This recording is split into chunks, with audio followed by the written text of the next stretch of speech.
Hi there, I'm Adam Kirvas, and this is my novel Night Out. I'm on the way to a crime scene. Barry has called me this morning. He wants my eyes on a crime scene. I mean, Barry is an old friend of mine. We go back, and he always wanted me to join the police force. He thought that ordinary guys or people, they really would need, that they would not apply to the police force, especially not homicide. Barry always used to say, the good guys, they do not want to become policemen. Well, there is of course some truth in that, because more and more the police force does not have this prestige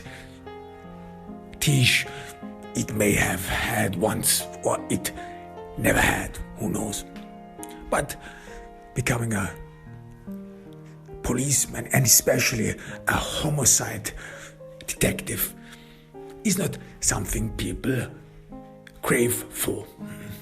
Investigating violence, death, doesn't it show you how evil and vile the world truly is, and that we are surrounded by psychopaths, where you indeed need some sort of certain mental disposition to stem all the murder, to stem all this investigation. And it is true that the more cases you have investigated, the more things you have read, the more homicide reports you have read, the more you think in terms of murder. If you walk down the street, if you get yourself a cup, if you see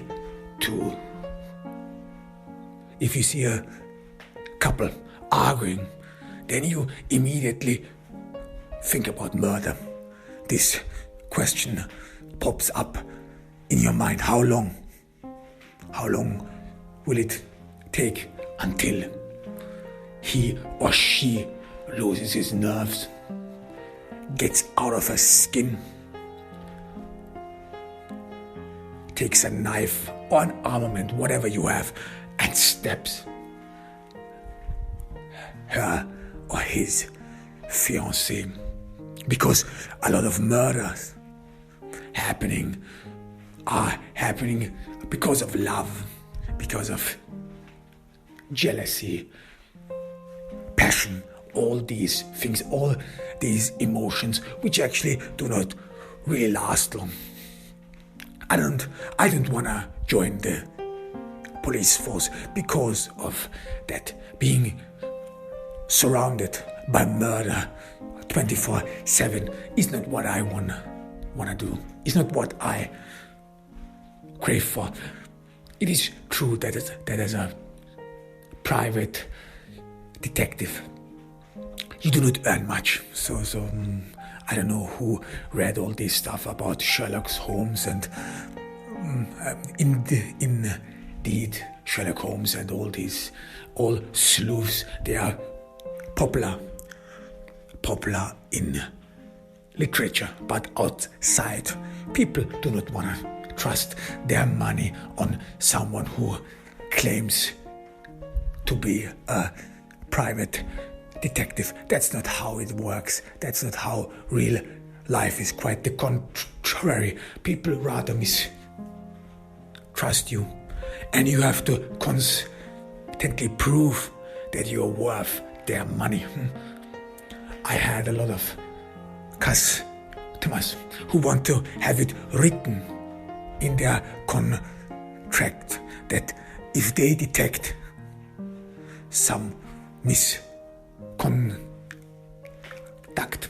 or incapability from my side, that they would get their money back.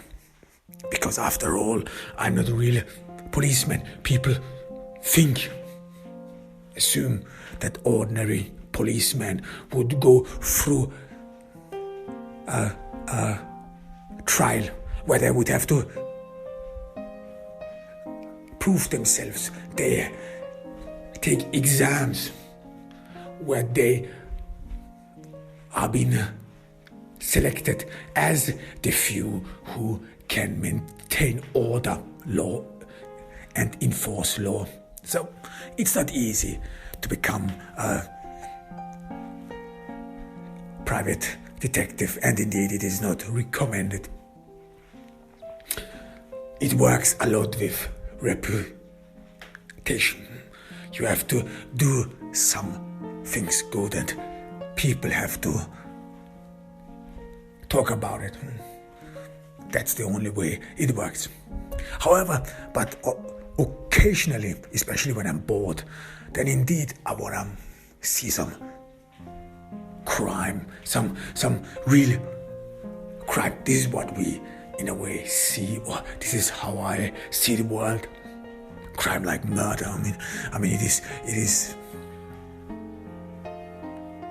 sad, questionable that in a civilized country people still die in an open street, or that we live in a very violent society. And indeed, occasionally you ask yourself, why is it? Why do we kill each other? Why can't we just insult each other? Why isn't it not enough just to hurl insults at each other and then just turn around and walk our ways? Why is the human mind, or has the human psyche, such an inclination to violence? And we indeed assume that the only thing that keeps humans at bay is law, that they would be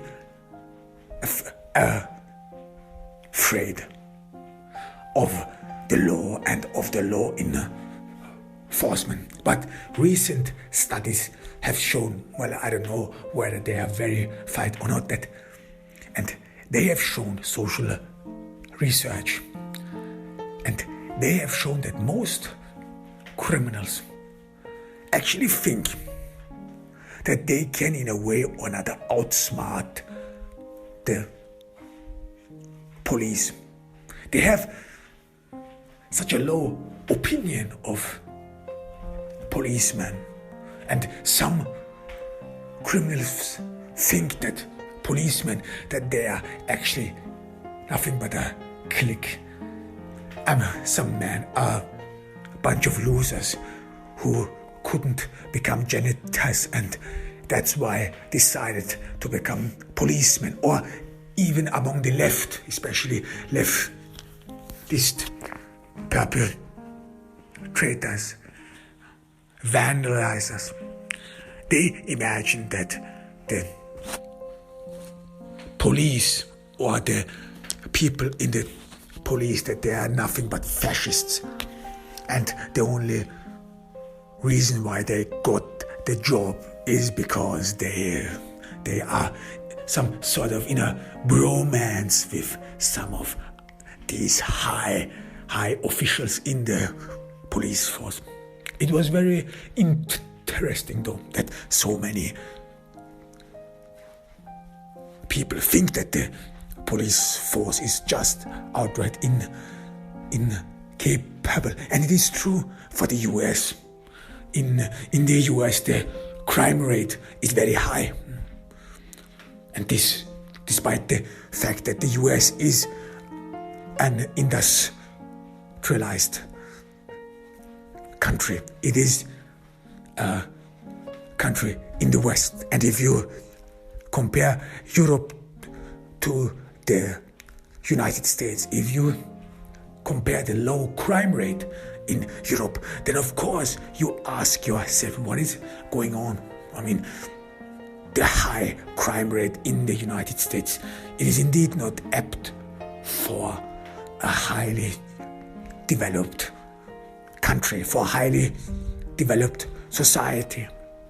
And you Imagine what is going on in the States. Why do we kill each other more than the Europeans does? Michael Moore made a movie about it. Who knows?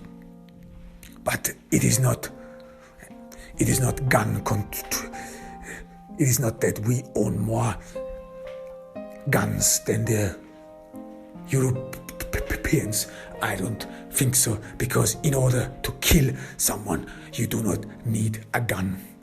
You can kill someone right easily, just with your hands, with your knife, everything you have. And a lot of killings are happening actually with a knife, and mostly robberies are happening with a gun. And killing someone with a knife, this is always personal. This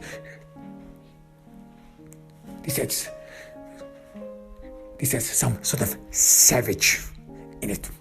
Killing someone with a knife because you feel someone, you are very close to someone. If you kill this person with a knife, you can feel through it.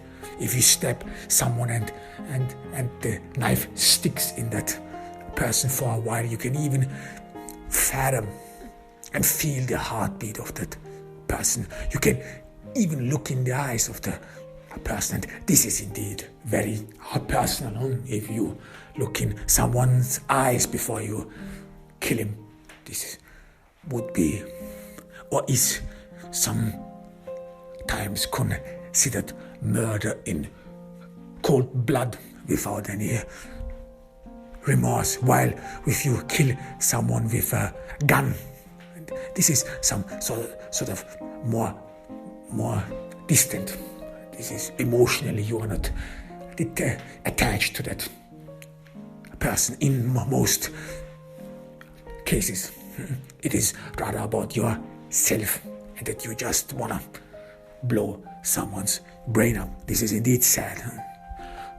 However, you do not need a gun to kill people. This is what we have seen, and a lot of crime scenes dispense of guns. And if you assume that if you ban guns, then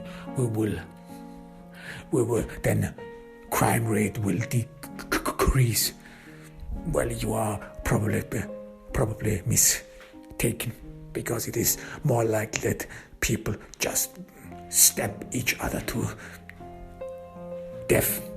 The issue of violence, this is rather psychological. This is rather social upbringing. Some people, they are brought up with violence. They have only seen violence, and they understand that to get your way, you have to use violence. Because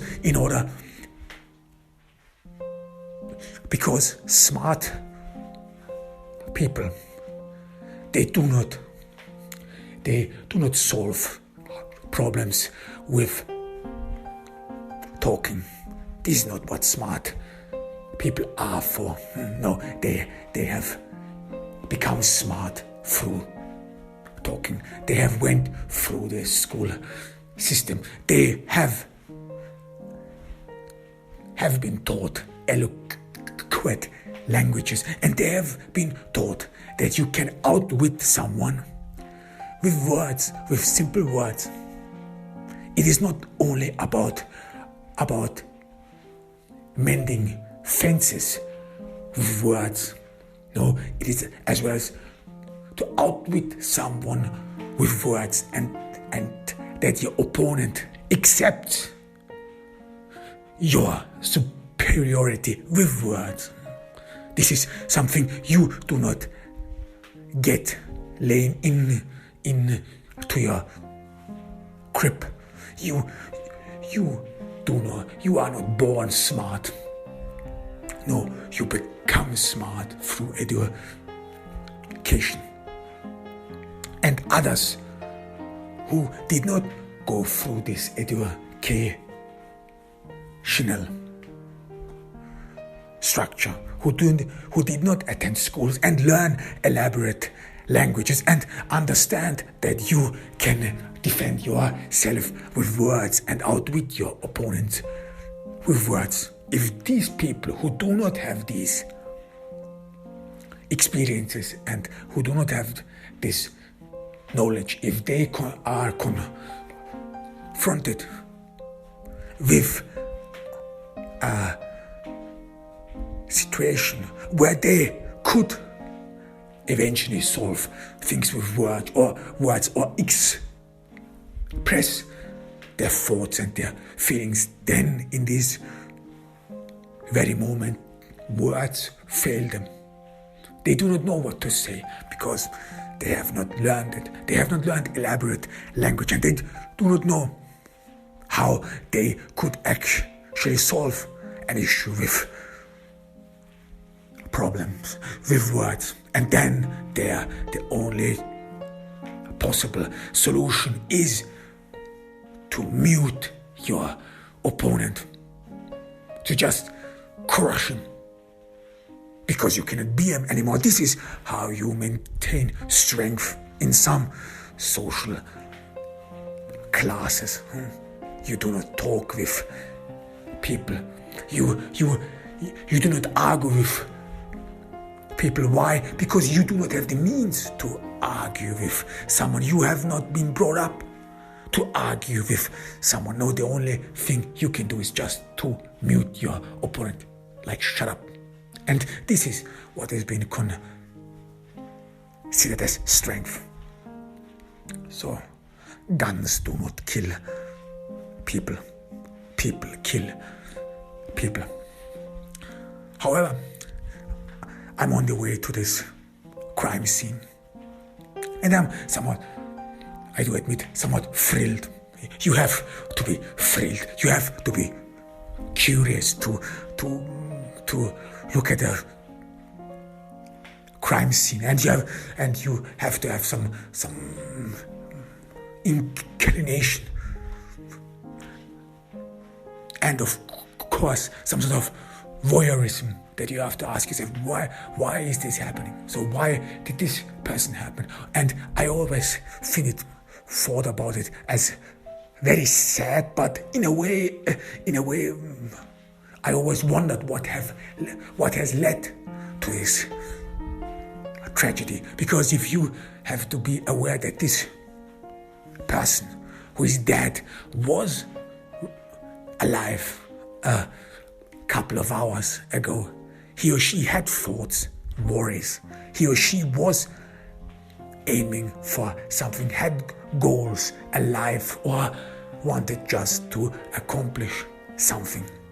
And then you ask yourself, and there you, some sort of, sadly enough, are a bit voyeuristic, that you want to know what happened actually. Why was this person killed? So I did not reject, I did not decline Barry's proposal to help him to investigate a murder. I walk to the crime scene. It is out in the open. We are closed. We are pretty much close to town center. I'm a bit surprised that someone would kill here someone. I look around. We are close to a pizzeria. We are close to a housing block. And I see that around us, despite the fact that it is night, there are a lot of lights. So the streets here in this part are well lit. So mostly they are lit above, and people, despite the fact that there is light kill people. Light, in a way, is one of these big deterrents of murder. So most of murder, especially brutal and savage murder, premeditated murder, happens during night.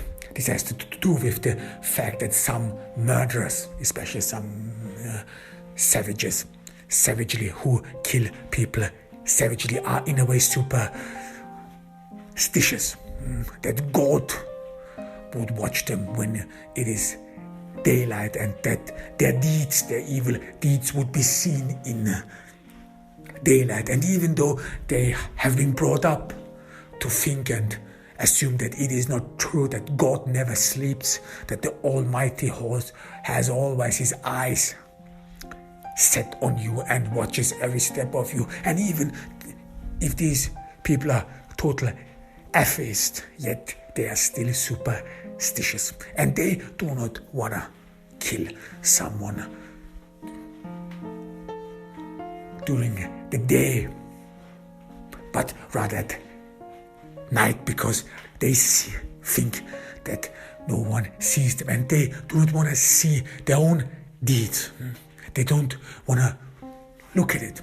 Even the most depraved psychopaths and serial killers thought in a way or another that something is wrong with them.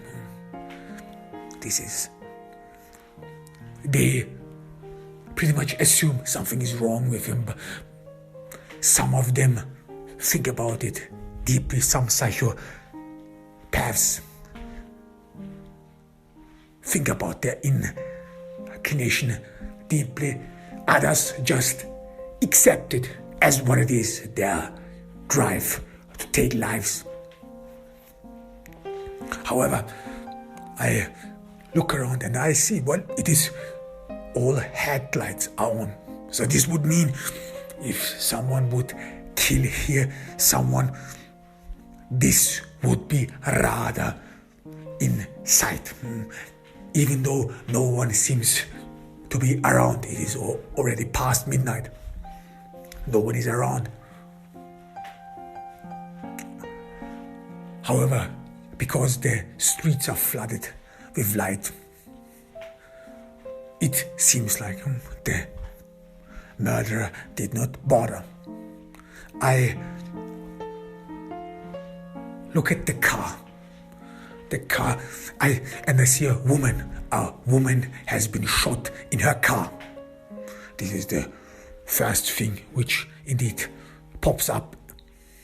And I firstly want to go through Sister Matty Kelly. I want to approach the victim and the crime from the surrounding area, because I think and I assume that the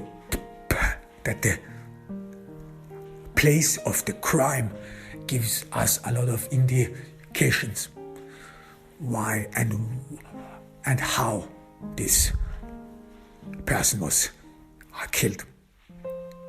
And I see this is a parking area, so it is out in the open. So this means that during the day, a lot of cars are parked here, a lot of eyes, a lot of witnesses. So this means the killer had to wait for a moment where he has less an audience, where people are not watching him. It doesn't matter for now why he or she killed the victim, but one thing matters, and this is the time, the circumstances, that this is a parking lot out in the open, visible, and that most certainly during the day a lot of cars are parked here, indicates that the perpetrator and the murderer, killer, probably was aware of it. He had to be aware of it. He didn't want to be seen, so he had to wait somewhere. And now we have to ask ourselves, was this car or this victim chosen? We don't know it yet. Was it chosen? This could be as well as by chance. I see a woman. She doesn't seem to have been raped. She has still her clothes on. This could as well as be a robbery. Some robber waited for the right moment. The crime rate in this state is very high, despite the fact that there are very strict gun laws in this state. I've read a recent police report that increasingly robbers, they do not use real guns, but they use fake guns. So people who are struggling or who do not have access by law to guns, they can as well as get fake guns. And the police report indicated that indeed many victims of robberies fall prey to fake guns. But my first suspicion is that it looks like a robbery gone south. I look at the car. It is a new Chevrolet Spark. This car was recently brought in to the market. The car costs about $15,000. Well, it is not a very expensive car, it is true, but the woman, Ally Fauna, is in her 20s, and the car is registered on her name, and it is her first car. This is quite significant. Firstly, because you do not spend a lot of money on your first car. Why? Because it is most likely that you crash your car. We have statistics which indicate that a lot of young folks crash their first car. The second thing is that the woman is in her 20s. So this meant that she got her driving license with 16 and had to wait 7 years to get her own car.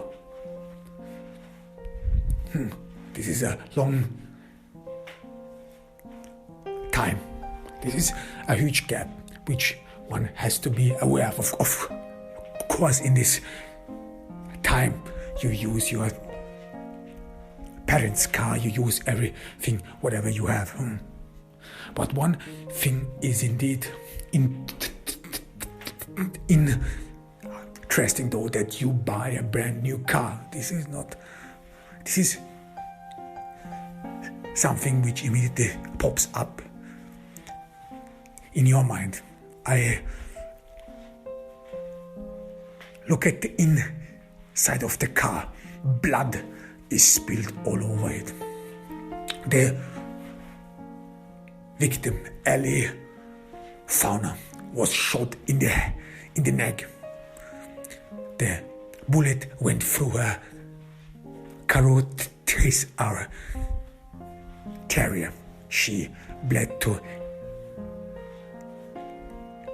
death in seconds. Her head is bent forward and it lays on the steering wheel. I see that she still holds a makeup mirror in her hand, and I see that her lipstick is stuck underneath the gas pedal, and I see that her head is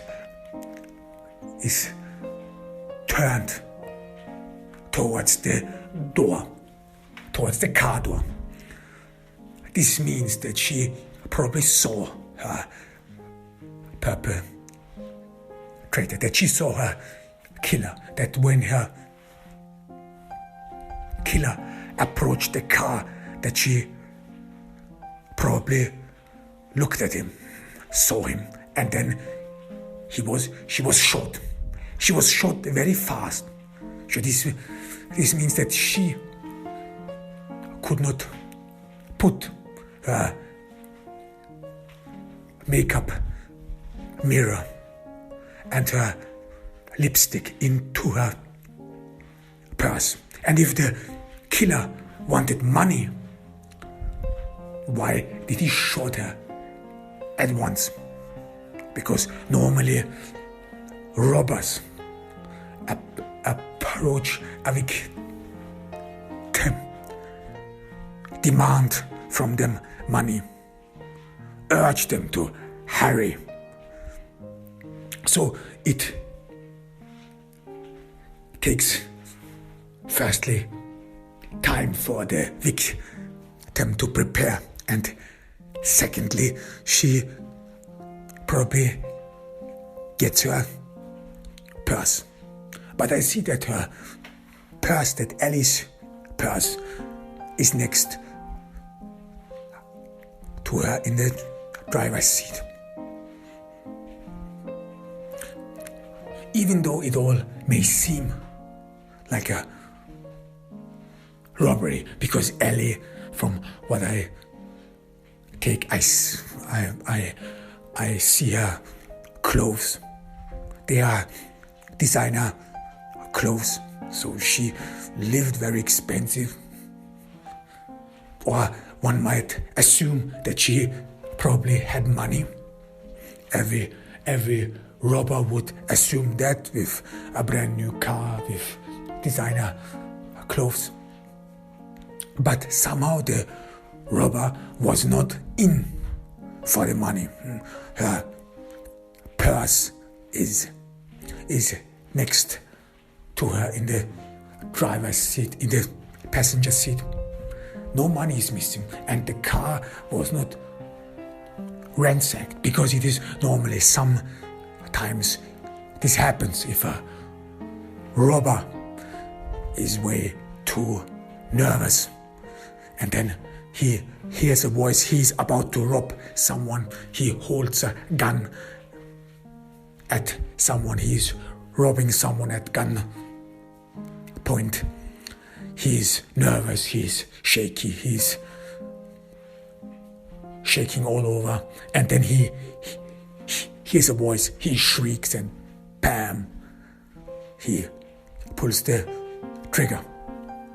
These things happen, and even then, most robbers do not run away, but rather ransack the car, the victim, steal something.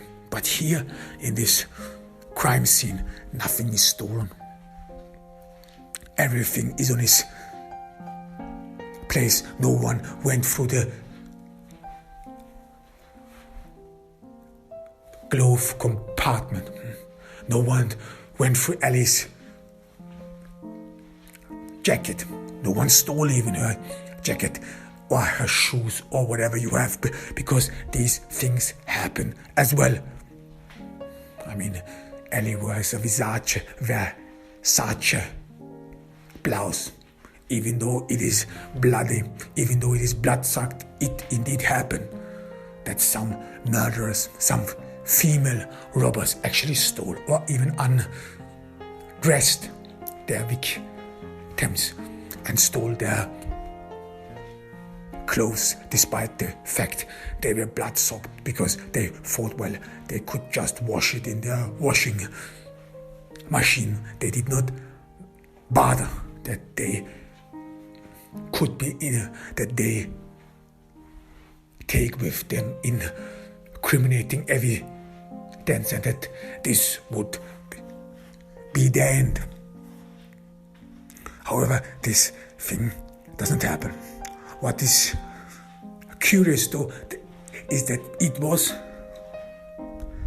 past midnight when Ally Fauna was killed. Why did she put on makeup? And I look at the back seat and I see a pair of sneakers. I see shorts and I see a sweatshirt. It looks like that Ally undressed. She was heading somewhere. But where? She's an attractive woman. She probably went on a date, but why not earlier? She could have went on a date around 8 or 9 p.m. because this is normal in the US. It is normal. You do not wait for too long. You do not wait too long to go on a date, or you do not go out late, but past midnight. And then she applied makeup. This is not just about sex, because normally if people go on a sex tour after midnight, they normally do not apply makeup, because you will sweat anyways, and sex, and it is just for sex. People rather would take a shower. However, this is not the case here. So this means she still, or it could mean that she probably has a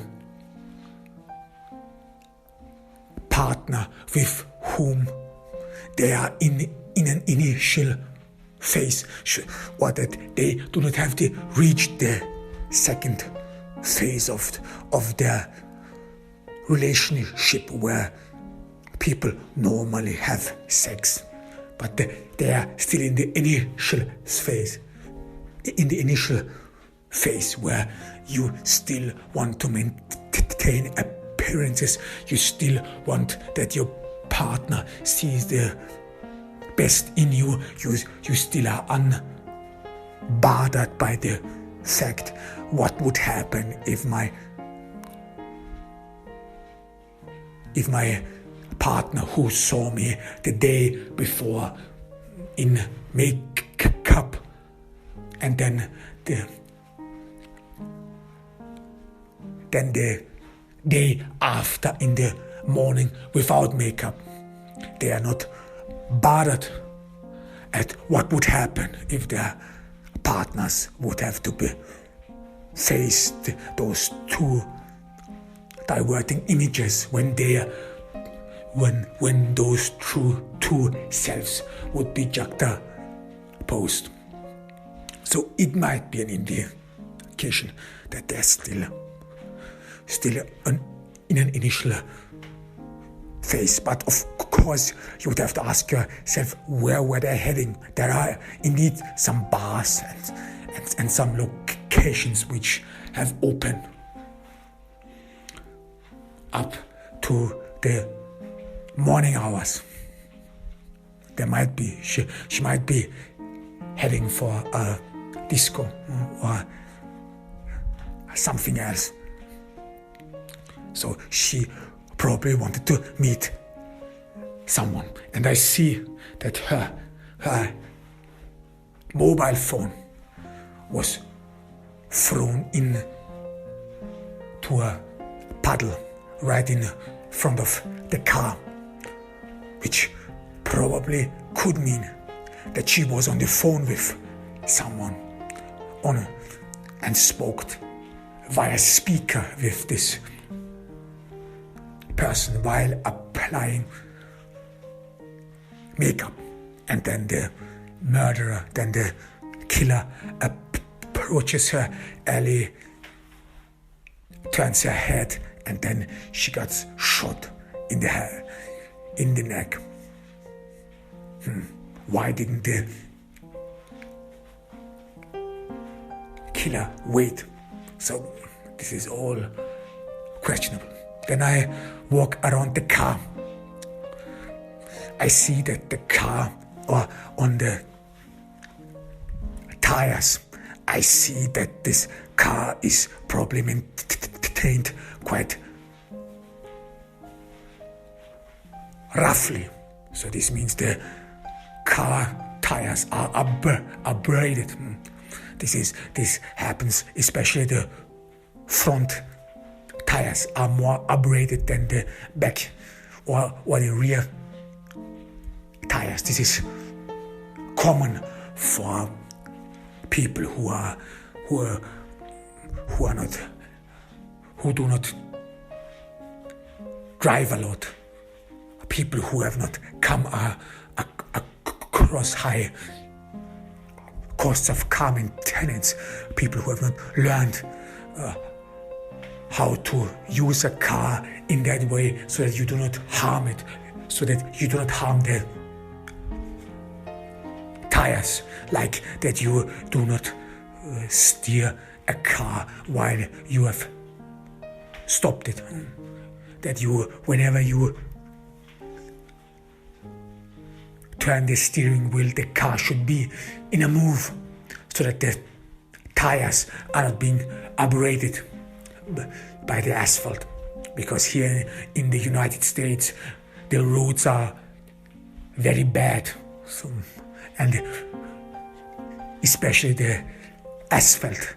It is a very rough asphalt. It's not one of those asphalts, those smooth surfaced asphalts you have in, let's say, in Europe or in other countries. This is one of these cheap asphalts. And so this car was probably not used properly. But yet I still think about the fact that this car is pretty much new. I go through Ally's purse and I see a library card from the university.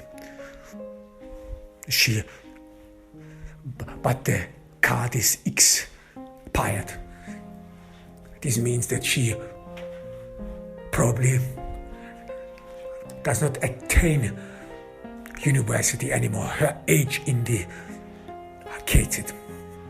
And she probably kept this library card as a remembrance to university. It could mean that she still has some sort of positive memories at the university, to the college, to her college, to the university, which could, in a way, explain why she made unwise decisions. I don't know yet where she's working. There is no indication in her purse where she's working. However, it is not very smart if you leave college and buy yourself thereafter a brand new car and even designer clothes. This this could be an indication of the social background of Ally, because some people, especially those from a poor social background, they actually do not have learned how to deal with money. This happens especially if you never had a lot of money, if you have never made some sort of structures, what you should buy, what you should spend your money on.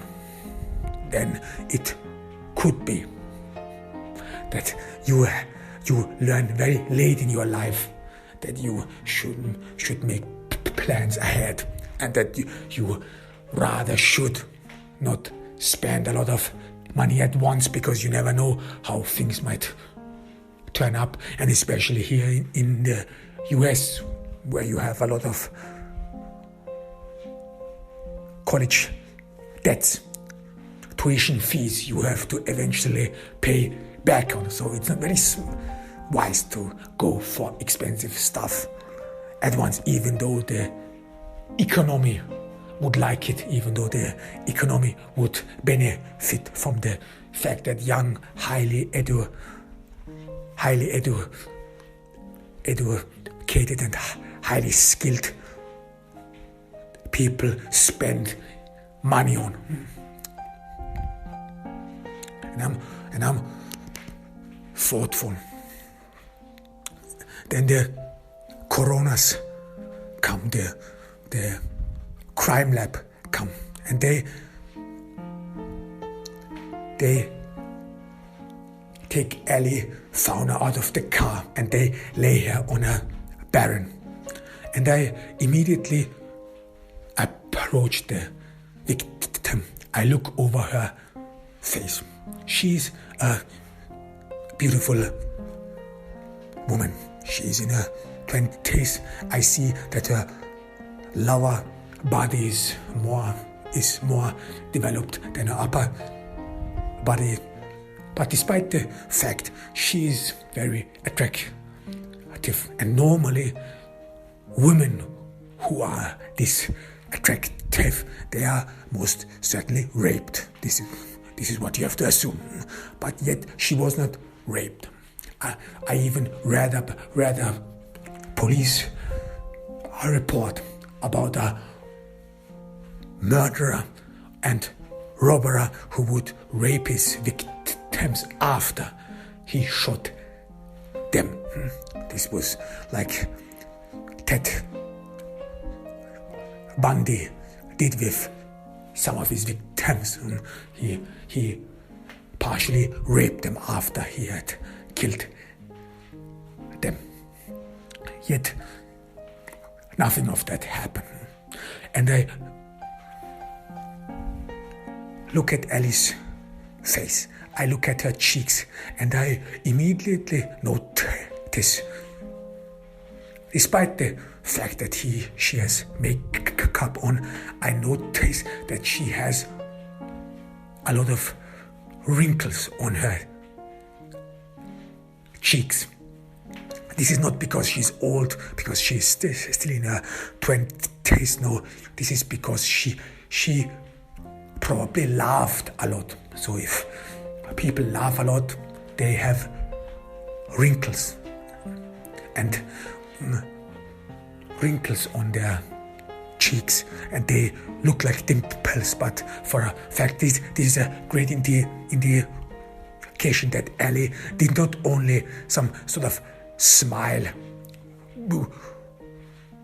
which more and more, which in our society people in a way demand from you, that you should always put on a smile, that you should always be happy, and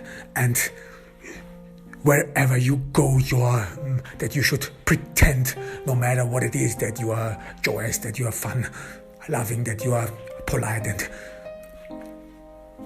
and people therefore smile or pretend to be joyous, or or pretend that everything would be fine despite the fact it isn't. So we have learned a lot of acting in our superficial society. It is all about appearance. But here, these wrinkles on Ally's cheeks, they indicate that she laughed and smiled a lot. So she was probably a very joyous person. Why would anyone kill her? So, and if someone was joyous, had some sort of this genuine politeness, this genuine niceness, these are people you like to be around with. These peoples and their smile, they have something captivating, and they have something infectious, if you want it. They have something exciting on them. So it is not quite normal that these people would be killed. They have a lot of friends who like to be around them, like the way they are, like to be around a person that is probably nice, that knows how to say the right things. And I see that Ally has bleached teeth, which maybe be an indication for diabetes. A lot of people with diabetes have bleached teeth. But I smell her, but I do not smell the pungent smell of someone who has diabetes, because people who have diabetes, you can easily detect them on their smell. Then I look down on Ally. I look at her feet. I take off one of the coronas, takes off one of her high heels she has put on. And I look at her feet. I look again. I get proof and verification that she does not or did not have diabetes. She was healthy. But what I notice is that she has the feet of a runner. And I look at your knees, her knees. Her knees, they are not twisted like or distorted. This happens if you some sort of walk in a wrong posture, or if you sit all day long, or if people who have not really learned how to sit, how to walk. So, and these things are visible on someone's knees, because then your knees are some sort of turned out. Your feet or your tip toes, they do not, or they are not positioned straight ahead while you're walking, but outside, like a V shape. And a lot of people walk that way, and it is actually not healthy to walk that way, but it is very common. It is not healthy, because this has a lot of, or this affects your hip position and your knees. This is harmful, and only someone who has got too used to by exercise to walk in a ordinary straight way will walk thereafter in an ordinary straight way. So, and it looks like that Ally was a runner. I can see it on her calves, on her thighs, and on her hip, and on her buttocks muscles. She was a runner. Her lower body is way better developed or muscular than her upper body. I look at Ally's hands, whether there are any bliss tearings. These bliss tearings occur when someone hits the gym. So all this weight, especially weightlifters, have a lot of bliss tears on their hands. You can detect the weight lift easily on their hands. But Ally does not have any bliss tearings in her hands, which firstly indicates that she does not hit the gym, or at least does not lift weights, and secondly that she does not work with her hands, because if someone has bliss tearing on his hands, it is as well as an indication that someone works with his hands, works physically. So Ally probably went out walking or running every day. To have such a body means that you have to maintain it. So people might have seen her either here in the neighborhood or in the gym. So this means she is not nobody. And yet I look at Ally again. She was not raped. She was not done anything. She probably used to smile a lot. It was very easy going, took care of herself. This case is very dubious.